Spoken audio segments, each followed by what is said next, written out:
자, 오늘은 우리 이제 방학이 얼마 안 남아서 방학 특집으로 그냥 뭐 문제를 푸는 게 아니라 조금 사람들이 호기심을 가질 만한 그런 내용을 한번 다뤄보려고 합니다. 자, 어떤 내용 준비하셨나요? 자, 페르마의 마지막 정리라 해서 사실 수학을 하지 않는 사람들도 좀 어떻게 보면 되게 들어봤을 네, 되게 들어봤어요. 굉장히 페르마. 유명하죠. 왜냐면 저도 수학을 깊게 좋아하지 않았을 때도 페르마의 마지막 정리만큼은 들어봤었거든요. 어떻게 보면은 네. 어떻게 보면 굉장히 유명하고 수학계에서도 최대 난제 중 하나였기 때문에 오늘 한번 그 증명이 어떻게 됐을 거고, 그렇다면 이게 굉장히 몇백 년이란 긴 시간 동안 모든 수학자들이 붙들면서 결국 풀었던 거거든요. 그러면 상당히 기대되는데요. 네, 이것을 과연 왜 그렇게까지 집착하면서 풀어냈을까를 설명을 보려 하는데요. 먼저 이 페르마의 마지막 정리의 시초를 보면은 실제로 페르마라는 이제 변호사이자 아마추어 수학자라고 해야 될까요? 그런 인물이 있습니다. 피에르 드 페르마라 해가지고 프랑스 출신 변호사인데, 변호사로서도 공직으로서 최고직까지 올라갔던 사람이고, 수학으로서도 아마추어긴 하지만 그 파스칼이라는 유명한 수학자와 함께 그렇죠. 확률과 통계라는 학문의 기반을 어떻게 보면 닦은 사람이고, 이 아마추어 수학자임에도 불구하고 거의 전문 직업인 수학자들보다 훨씬 많은 성과를 거뒀던, 어떻게 보면 가장 중요한 수학적 인물 중 하나거든요. 네. 근데 이 페르마라는 수학자가 갑자기는 아니죠. 이 사람이 죽고 나서 그 사람 페르마의 노트를 보니까 이런 말이 써져 있었던 거예요. 수식으로 나타내면 이렇게 되는데, 정수 x, y, z에 대하여 n이 3보다 크거나 같은 자연수일 때 이 방정식 또는 이 등식을 만족시키는 x, y, z는 정수 x, y, z는 존재하지 않는다. 무슨 말인지 우선 저희가 모르겠네요. 그러니까 우리가 사실 다항식을 배우고 방정식을 배웠잖아요. 네. 그럼 다항식, 이거는 사실 방정식이라는 건 결국은 그 등식을 만족시키는 해였던 거고, 근데 보면은 이게 페르마가 n이 3보다 크거나 같은 자연수라고 언급을 했는데, 예를 들어서 간단하게 설명하면 n이 3보다 크거나 같기만 하면 되기 때문에 x세제곱 플러스 y세제곱은 z세제곱, 이런 등식, 방정식을 만족시키는 XYZ, 정수인 XYZ는 존재할 수가 없다는 거예요. 네. 또는 n이 3보다 큰 수기 때문에, 크거나 같은 수기 때문에 x 4제곱 플러스 y 4제곱 플러스 z 4제곱이고, 뭐 x 5제곱 플러스 y 5승은 z 5승이더라도 n이 3보다 크거나 같은 모든 자연수들에 한해서 이 방정식을 만족시키는, 등식을 만족시키는 XYZ, 정수 XYZ는 존재하지 않는다는 말이거든요.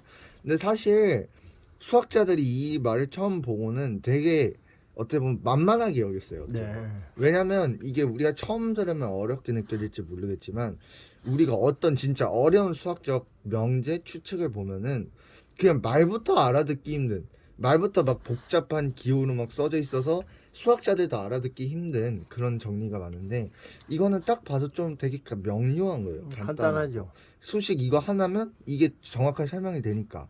그래서 수학자들이 되게 그냥 금방 끝나겠구나 하고 이제 했던 건데, 이게 생각보다 쉽게 증명이 안 됩니다. 네. 그 또 하나의 이유 중 하나가, 페르마가 사실은 아까 전문직이 아니라 아마추어라 했잖아요. 네. 그냥 자기 노트에다가 디오판토스의 수론이었나요? 그 자기가 즐겨 읽던 책에 그냥 책 끝부분을 계속 이렇게 조금씩 노트를 해놨던 거예요. 아이디어 메모장이었나 네. 봐요. 순간순간 네. 떠오른. 근데 발표를 안 하는 거예요.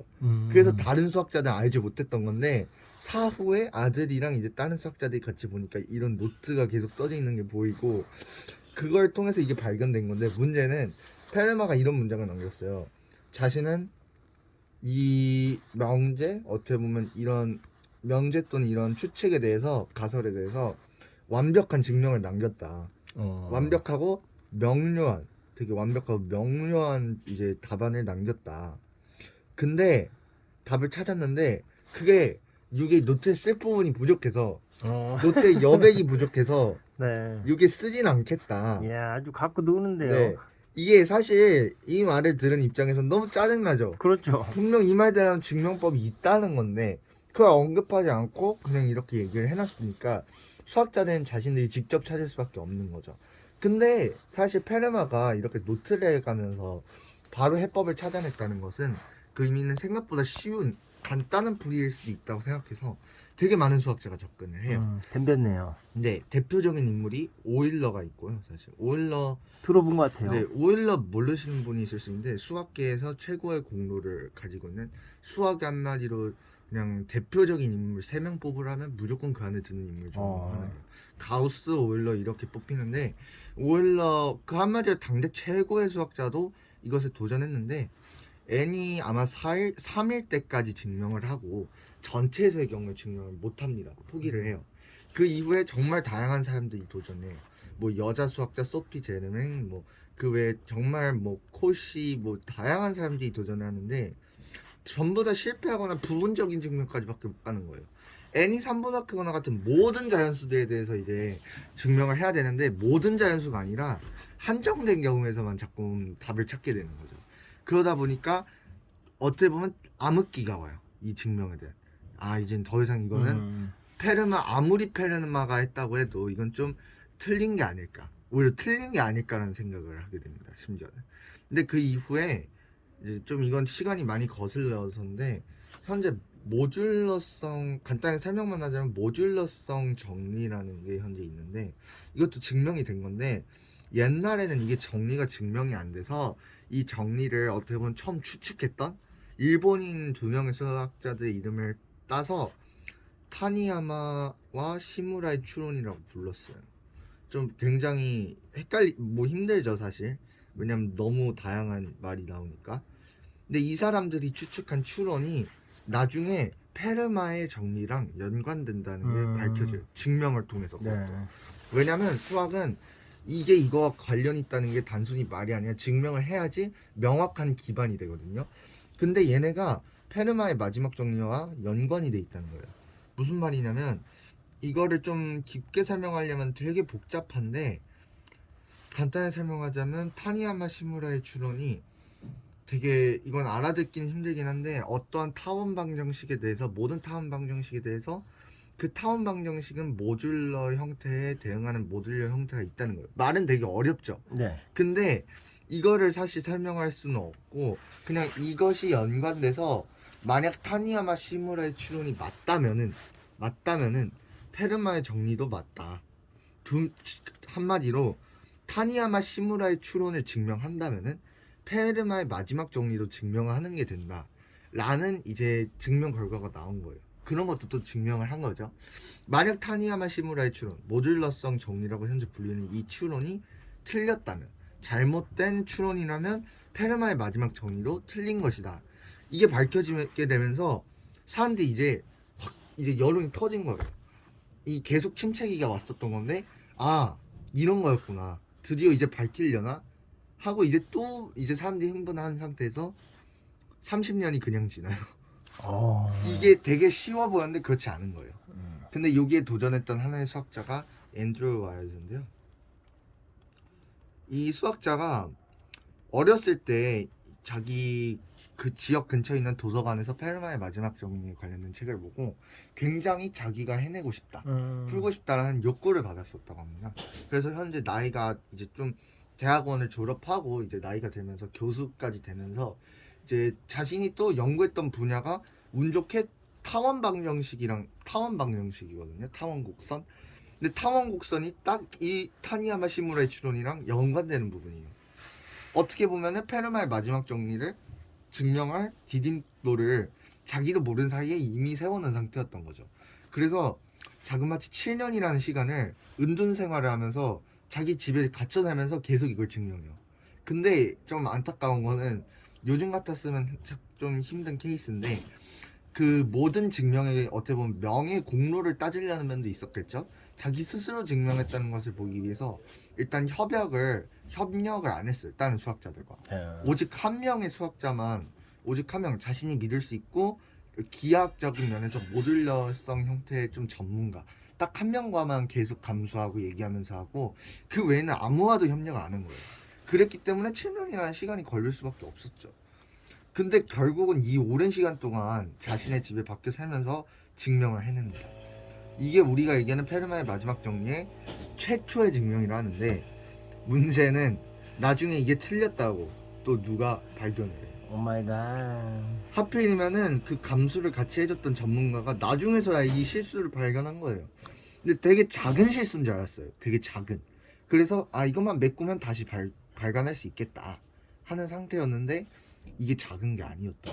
계속 네. 보면은 이게 되게 근본적인 이 문제를 꿰뚫는 근본적인 핵심적인 문제여서 그거를 또 다시 증명하기 위해서 자신의 제자였던 이제 또 이제 연구원이 된 학생과 자그마치 거의 1년이라는 시간을 또 보내요. 1년이라는 시간을 계속 갇혀서 살게 됩니다.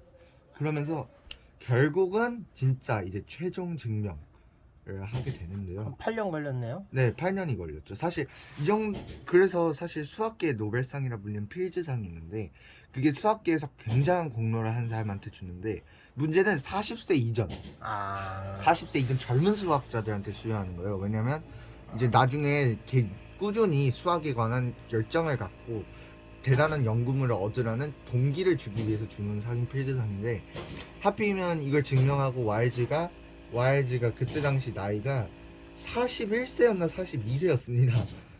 하필이면 40세가 좀 넘었던 거예요.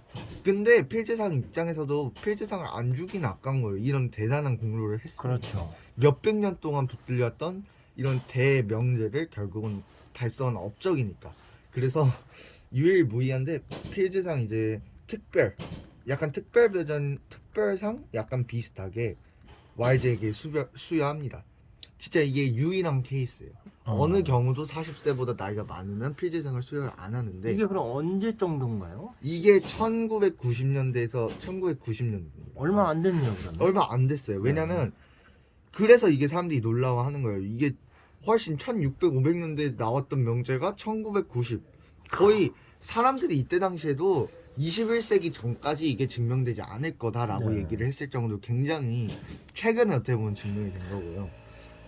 그래서 그러면 우리가 가질 수 있는 질문은 왜 이렇게 수학자들이 페르마의 마지막 네. 정리 뭐 그거를 집착했을까요? 대체 그 풀이를 하면 증명을 하면 어디에 이바지할 수 있는 건가요? 그리고 와일즈는 왜 이렇게 집착을 했을까? 페르마의 마지막 정리가 뭐 그렇게까지 중요한 수학적 그런 연관성이 있었으니까 그랬지 않을까라고 할 수 있는데 사실 답은 뭐냐면요. 답은 없다예요. 뭐가 없냐면 이거를 증명한다 해서 수학적으로 얻을 수 있는 큰 그런 건 없는 상태였어요. 그럼 왜 했을까요, 이토록? 왜 이런 역대 최고의 거장들도 실패하면서도 그렇게 열심히 몇백 년 동안 붙들었을까요? 저는 그게 생각나네요.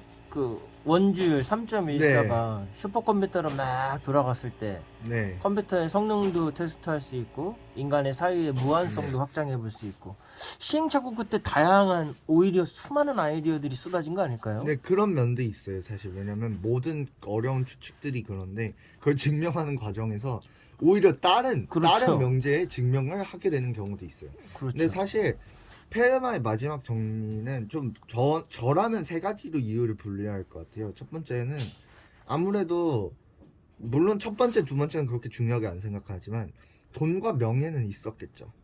왜냐면 페르마의 마지막 정리를 증명시키기 위해서 어떤 한 부유한 수학자가 상금을 내걸어요. 내가 내 전 재산을 내가 죽으면은 와. 증명한 사람한테 증여하겠다. 그리고 또 역사 이름도 네, 남고 또 이름도 남고 난제를 하니까 풀었으니까. 이렇게 돈을 이제 내걸은 면이 있고 이 엄청난 오랜 기간 동안 증명되지 않았던 걸 한순간 결국은 증명하게 되면은 명예가 따를 테니까 돈 명예는 당연하게 붙어 있겠죠. 그렇다면 근데 저는 사실 이게 부족하다고 봤어요. 돈과 명예만으로 이렇게 8년이라는 긴 시간 동안 자신을 이렇게 갇혀 살면서까지 할 수 있을까? 그럼 이유가 도대체 뭘까? 근데 이유는 되게 간단하다고 생각해요. 그냥 열정. 패션입니까? 네, 이게 학생들은 결국은 수학을 왜 하냐 이런 질문은 되게 많이 해요. 수학자들이 도대체 수학을 왜 할까? 근데 그 이유를 생각해보면 되게 간단한 거예요. 나를 자극하고 내가 어떻게 보면 흥분하고 내가 진짜 풀고 싶게 만드는 그런 명제, 그런 수학적 열정이 있기 때문에 가능한 거거든요. 왜냐면 뭐 저도 실제로 이미 증명된 작은 어떠한 명제더라도 재밌는 게 보이면은 저도 사실은 가끔 이거 해보고 싶은데 해보면서 안 되면 부모님한테도 살짝 질문을 해보고 해요. 무슨 말이냐면 그처럼 그보다는 훨씬 큰 거가 있지만 수학자들도 자기가 그만큼 이걸 그냥 해보고 싶기 때문에 어떻게 보면 단순히 수학에서는 항상 어떠한 기여도 어떠한 단순히 이게 얼마나 중요한 걸 떠나서 그만큼 내가 이거에 대한 열정이 있기 때문에 이렇게 7년, 8년, 뭐 몇백 년이란 긴 시간 동안 그 똑같은 그 다양하고 많은 수학자들이 어떻게 보면 단 하나의 열정, 단 하나의 관심사만으로 좁혀나가면서 계속해서 증명을 해나갔다고 볼 수 있을 것 같습니다. 그 증명이 될수록 수학자들은 오히려 재미가 없어지겠네요. 그쵸. 뭐 하나씩 있어야 하는데 그렇죠. 이게 해결해야 할 과정. 그래서 사실 그 이후에 많은 사람들이 와일즈한테 오히려 항의를 하게 돼요. 내가 증명하고 싶었는데 왜 당신이 증명했냐 하면서 그래서 나중에는 와일즈를 포함한 최고 여러 명의 최고 수학자들이 인류 최고 수학 난제를 뽑게 됩니다. 또. 그 여러 개를 뽑게 되는데 그 중에서 몇 개는 또 그 중에서 아직 증명되지 않은 것들을 뽑았는데 그 중에서 또 몇 개는 현재 증명이 됐어요. 근데 대신 증명이 좀 깔끔하지 않다는 말을 듣긴 해요. 왜냐면 컴퓨터를 사용한 이제 좀 증명이 나오게 되는데 순수 수학자들은 그걸 꺼려 하거든요. AI가 이제 풀 수 있지 않을까요? 네. AI에 보니까 제가 그 중국에서 지금 양자 컴퓨터를 만들고 네. 있는데 네, 맞아요. 슈퍼컴퓨터에 아예 상상할 수 없을 정도의 훨씬 대단한 배수라고 거고요. 하더라고요. 그래서 이게 사실 실제로 사색 문제라는 게 있는데 이것도 결국은 어떻게 풀냐면 이게 이 수학자들은 굉장히 싫어하는 증명법인데 이 증명한 사람이 사색 문제의 경우를 되게 줄여요. 범위를 줄여 나가고 나머지는 컴퓨터를 다 계산해 나가요. 다 계산해서 이거 맞다 해서 증명을 해낸 거예요. 수많은 경우의 네. 수를 다 테스트하는군요. 네, 맞아요. 수많은 경우 수를 그냥 컴퓨터로 하면 한 방이 되니까. 그렇죠.